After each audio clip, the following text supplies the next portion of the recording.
Hello everyone. Some of the individuals took lot of food but still they are thin, and some other group they will take limited food but still they are somewhat obese. So, what is the logic behind this? Why they are like this? This is number one. Number two, what is the relation between the thyroid and the fertility? Okay. To understand this, today we are going to discuss about the thyroid gland and anti-thyroid agents. Okay. Thyroid gland is a butterfly like gland which is present around this trachea. So, normally this gland secretes two hormones, that is T3 and T4 namely. So, T3 it is said to be the triiodothyroxine and T4 is thyroxine. Okay. So, here this specific organ has the enormous blood supply. So, for example, it has 600 milligrams per 100 grams of per minute. So, it is usually consisting of 25 to 15 to 25 grams of the weight. So, normally these are present as a follicles. So, here in each globule is going to be present follicles. In this follicle these hormones are going to be stored. So, these two lobules are going to be combined with a small connection which is called as isthmus. Okay. This is trachea and this is Adam's apple. Okay. This is normally this particular region will have these thyroid gland.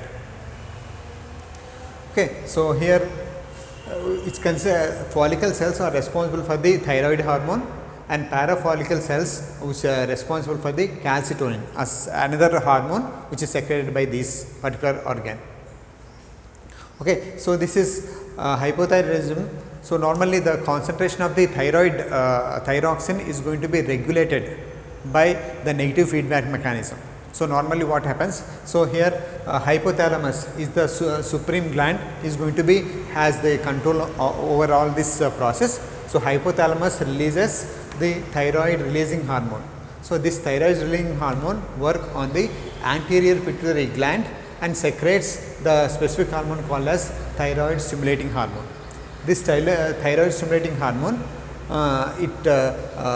stimulates this thyroid gland and allows the T3 and T4, and this T3 and T4 hormones are going to be released in the systemic circulation, where it reaches the particular target tissue and organ and it will shows its action.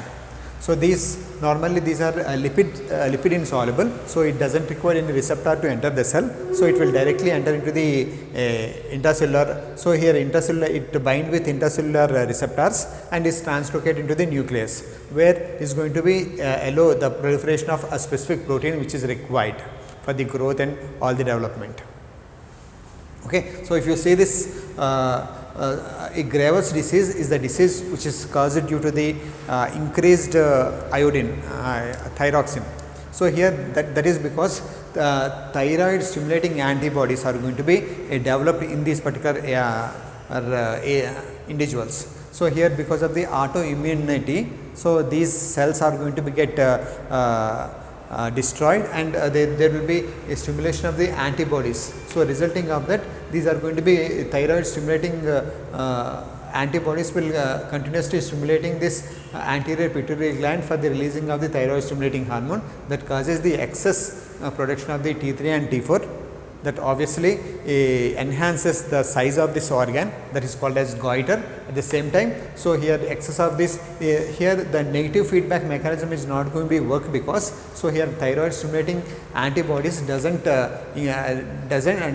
inhibit these particular anterior pituitary gland, because these are going to be continuously stimulating these particular anterior pituitary gland. So, that ultimately causes the hyperthyroidism.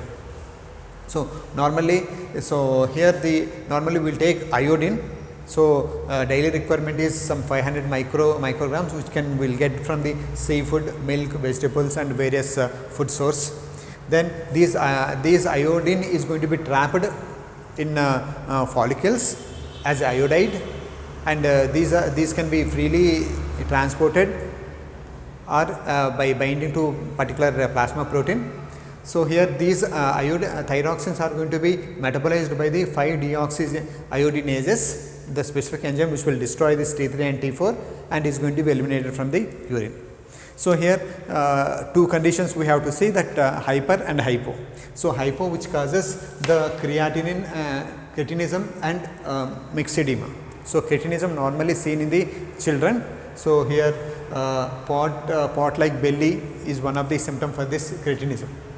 Myxedema, so here a thick structure of the skin which is like a plastic texture is we can see in myxedema.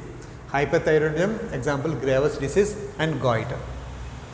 Okay. So, next we will see like what are the different functions of this iodine, thyroxine, T3 and T4.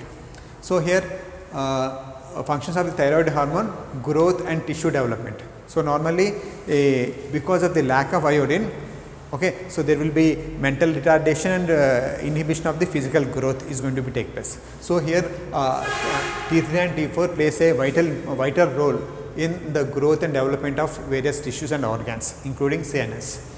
Metabolism rate. So, these are the agents which will responsible for the metabolism of carbohydrates, proteins and fats. So, if the individual with a higher concentration of this T3 and T4 will increase the metabolism. So, resulting of that causes the degradation of the fat. So, some of the individuals even though with the high this thyroxine, so here their metabolism is going to be increased, and because of the digestion of these fats, they are going to be in a thin. So, even though they take excess of the food, so because of this reason, so they are going to be seen as a thin individual. Next, respiration. So, it will increases, it stimulates the respiration process. Normally this thyroxine. So, here it causes the hypercapnia, that is said to be the increased carbon dioxide in our body and decreased oxygen, it is called as hypoxia. So, because of this it will cause this. Next, cardiovascular system. It will causes the tachycardia, increased blood pressure. Next, nervous system. So, lack of this thyroid causes the mental retardation and nervousness, numbness. Reproductive system. So, it has a very vital role on the respiratory system. So, for example, in male, the increased concentration of the thyroxine, it causes the impotence, and decreased concentration causes the loss of libido. Loss of libido in the sense lacking the desire to have sex is called as libido. Okay. So, here not only that, this thyroxine is responsible for the development of the male reproductive organs, I mean testis, sperms, etc. And in female, it causes the polymenorrhea and irregular menstrual cycles. So, these are involved in the development of ovum. So, in that way it plays a vital role in fertility. Okay. Next, in GIT, it will increase the appetite and gastric secretion and gastric motility. So, normally the iodine is going to be trapped by these follicles which are present in this gland. So, normally this iodide form only it will enter into this and is going to be oxidized to iodine. This iodine is going to be placed on this thyroglobulin. So, these are the thyroglobulins. So, depending on the molecules of iodine, we will call it as T3 or T4.